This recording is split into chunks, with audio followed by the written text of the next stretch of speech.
इस जीव ने यह जान लिया है कि मलिनता अलग है और वस्त्र अलग। समझ गए ना? एक तो अज्ञानी मिथ्यात्व जीव को यह बोध ही नहीं था अनादि से कि मलिनता अलग है और वस्त्र अलग है। अब कदाचित यह बोध हो गया कि मलिनता अलग है, वस्त्र अलग। जैसे उस जीव को यह सिद्धांत ज्ञान हुआ कि मलिनता और वस्त्र की उज्ज्वलता दोनों भिन्न भिन्न हैं,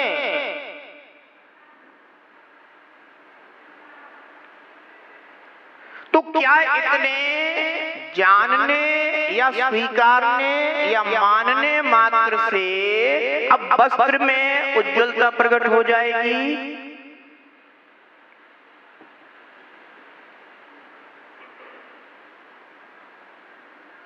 हाँ, इतना जरूर कि जिस जीव को आज तक इस बात का बोध नहीं था कि वस्त्र में मलिनता है, वह वैसे ही मलिन वस्त्र को स्वीकार करता रहता था। वह कोई उपाय नहीं करता था, उपाय को स्वीकार नहीं करता था, उपाय का विचार नहीं करता था। पर अब उसे इस बात का ज्ञान हुआ है, किसी योग्य व्यक्ति के निमित्त से यह विवेक जगा है कि क्यों रे कितना गंदा वस्त्र पहने फिरता है।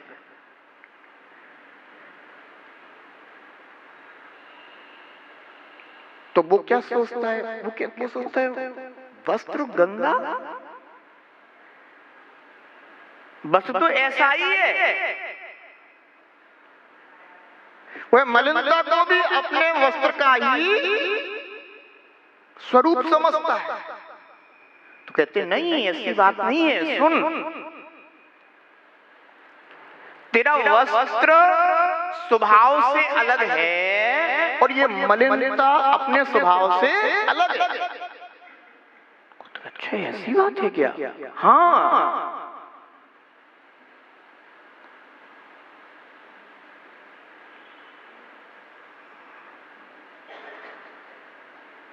तू देख ही रहा कितने लोग अपने वस्त्र को प्रक्षालित करते हैं। तो सोचते हैं अच्छा, माने हमारा वस्त्र जिस तरह की मलिनता दिखाई दे रही है ऐसा नहीं है। नहीं है ऐसा। ओ, यह बात आज समझ में आई है।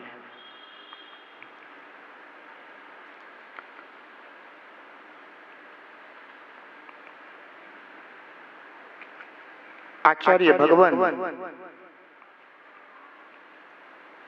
कार्तिकेय स्वामी बिल्कुल यही बात कह रहे हैं कि देह मिलियम पि जीवम णीयणान गुणेन मुनदिजो भेणम जीव मिलियम पि देहम कंचुब सरिसम व्याणेय।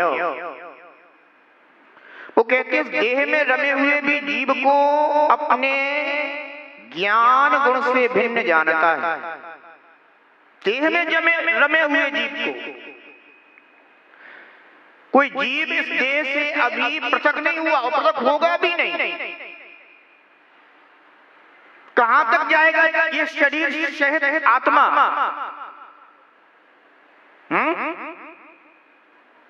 पूरे 14वें गुण स्थान तक। उसके बाद फिर दोनों हमेशा हमेशा के लिए पृथक हो जाएंगे। पर दोनों की पृथकता का ज्ञान कहां होगा? दोनों की पृथकता का ज्ञान जीव को चतुर्थ गुण स्थान में होता है, जहां जीव को सम्यक्त की प्राप्ति होती है, भेद विज्ञान जागृत होता है, सच्चे देव शास्त्रु के सिद्धांत पूर्वक उनके द्वारा बताए हुए मार्ग का श्रद्धान होता है जीव को, तो फिर वह इन दोनों को भिन्न भिन्न जानने लगता है। पर मैं अब ये बात बताना चाह रहा हूं कि अब उसने भिन्न भिन्न तो जान लिया, मान लिया, स्वीकार लिया।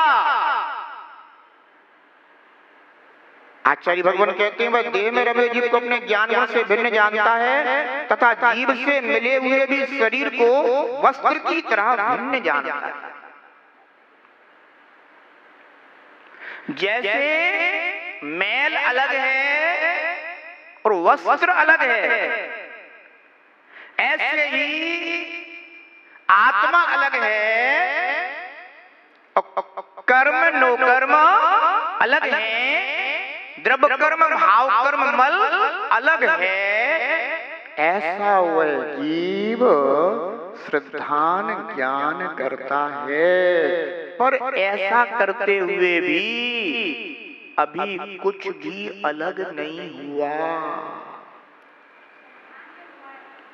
श्रद्धान मात्र हुआ है कि हाँ इसका स्वभाव अलग और इसका स्वभाव अलग। ये बात समझ में आ गई। अब जब बात ये समझ में आएगी तभी तो कुछ आगे बात बढ़ेगी, कुछ उपाय होगा।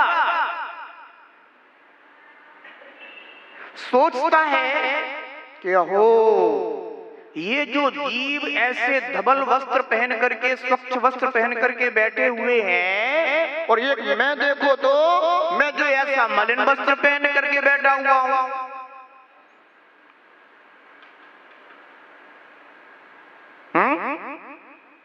ऐसा ही वह जीव सिद्ध भगवंतों को देखता है कि अरे देखो तो भैया, सिद्ध भगवान तो पूर्ण निर्मल आत्मा स्वरूप में मग्न है, और एक मैं हूं कि जो इस मलिन आत्मा को धारण किए हुए। नहीं, मैं भी पूर्ण शुद्ध सिद्ध शम अपनी आत्मा को वैसा ही प्रकट करूंगा। ध्यान रखना,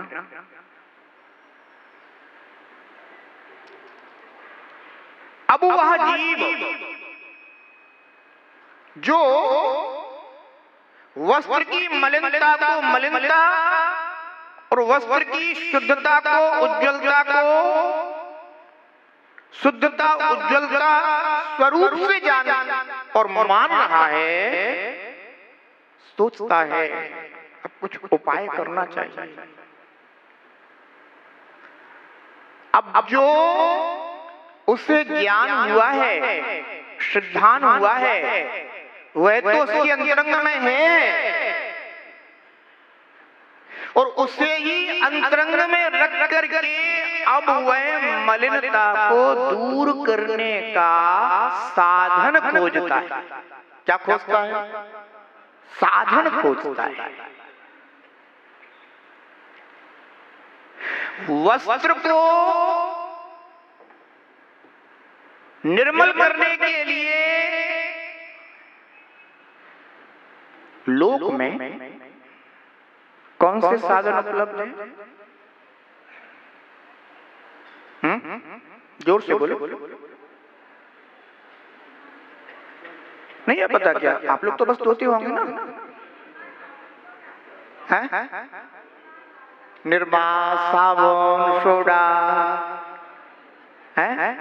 कौन कौन से नाम के आते हैं? सर्फ एक्सेल, घड़ी और बहुत सारे आते हैं, डिटर्जेंट आते हैं।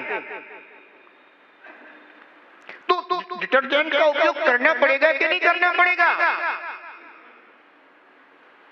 यद्यपि वह डिटर्जेंट वस्त्र का अपना स्वभाव नहीं है, परंतु उस मलिनता को दूर करने के लिए उस जीव को डिटर्जेंट का उपयोग करना पड़ेगा कि नहीं करना पड़ेगा?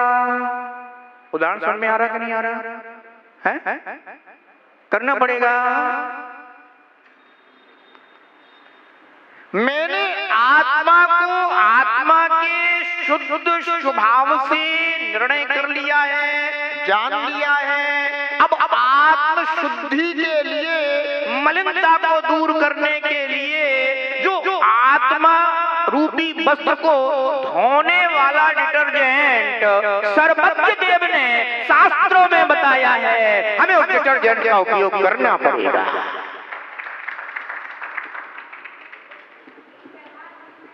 हाँ, यही व्यवहार करना।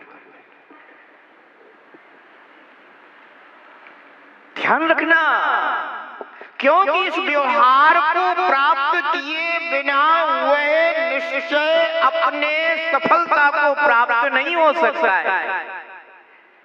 कारण है वस्त्र में उज्ज्वलता या वस्त्र के जो अपने अपने गुण हैं, वे सारे गुण वस्त्र में विद्यमान हैं।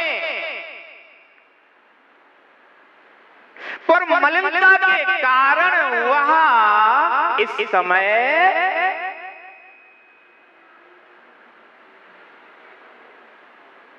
तिरस्कृत हो चुके,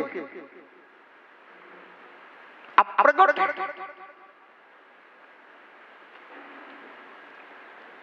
इसलिए अब जीव को क्या करना पड़ेगा? अब जीव को अपने आत्मा रूपी वस्त्र को शुद्ध करने के लिए वह जो व्रत है, नियम है, संयम है, उनको स्वीकार करना पड़ेगा। ये नहीं कह सकते हैं कि व्रत नियम संयम ये है, ये हमारे आत्मा के स्वभाव नहीं है। मानते, जब स्वभाव की दृष्टि से कथन होगा तो स्वभाव नहीं है पर उपाय है, स्वभाव नहीं है पर उपाय है।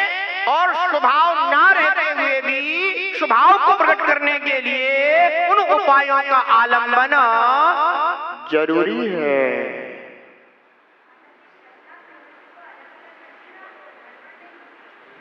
ध्यान रखना, समझने की बात है ना, अपन को तो समझना है। तो वस्त्र अपने स्वभाव से शुद्ध है, मलिनता का संयोग है। तो क्या बिना उपाय के अब वह मलिनता दूर हो सकती है? बोलो, आप अपने घर पे वस्त्र को रखे रहना और कहना कि स्वभाव से शुद्ध है।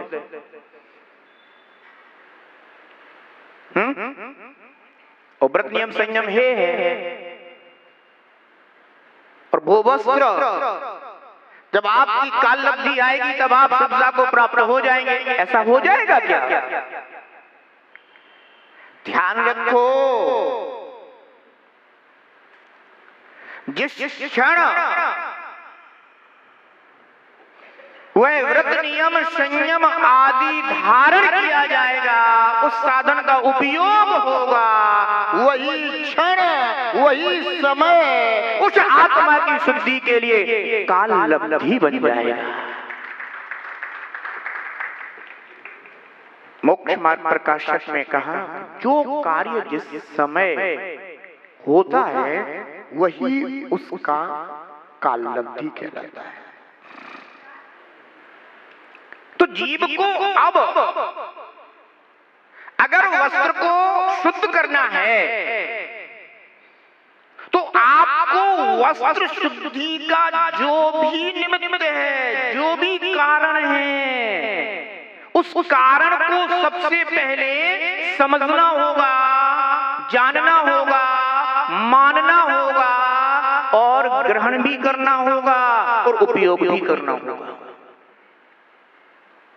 क्योंकि हर चीज उस वस्तु की शुद्धि का कारण नहीं हो सकता।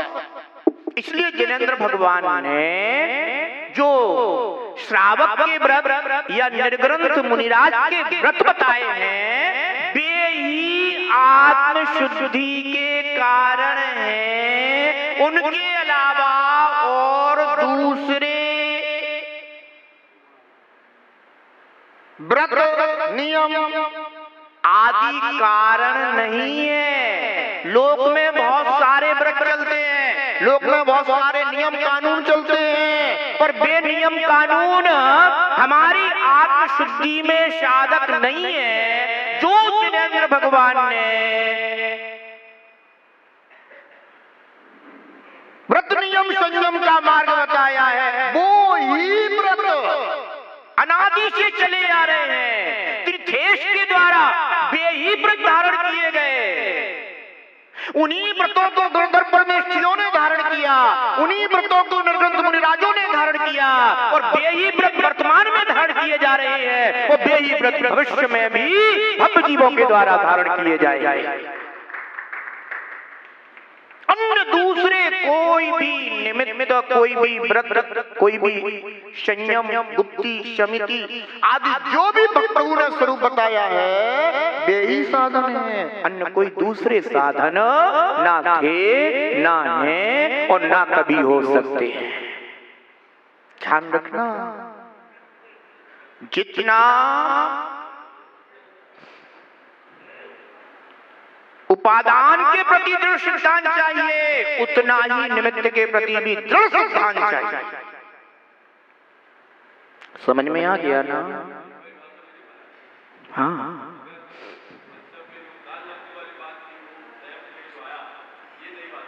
समझ में आ रहा है ना? तो वस्त्र को शुद्ध करने के लिए डिटर्जेंट चाहिए, ठीक है? निर्णय होगा तो आप वो ही लेकर के आएंगे,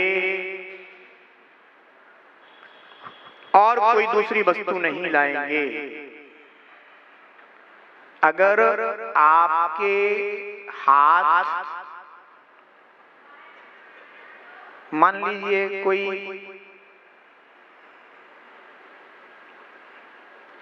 ग्रीस वगैरह होता है ना, उससे मान लो काले हो गए हैं, और अगर आप थोड़ा सा मिट्टी का तेल ले लें तो उससे आपके हाथ स्वच्छ हो जाएंगे, ठीक है ना? तो एक बात बताओ, तुम्हारे वस्त्र में अगर मिट्टी का तेल लगा दिया जाए तो स्वच्छ हो जाएगा क्या? नहीं होगा। कहने का तात्पर्य है कि आत्म शुद्धि के लिए जो व्रत नियम संयम आदि निमित्त बताए गए हैं, उन्हीं को धारण करना होगा, उन्हीं को अंगीकार करना होगा। अन्य कोई कारण नहीं चलेंगे।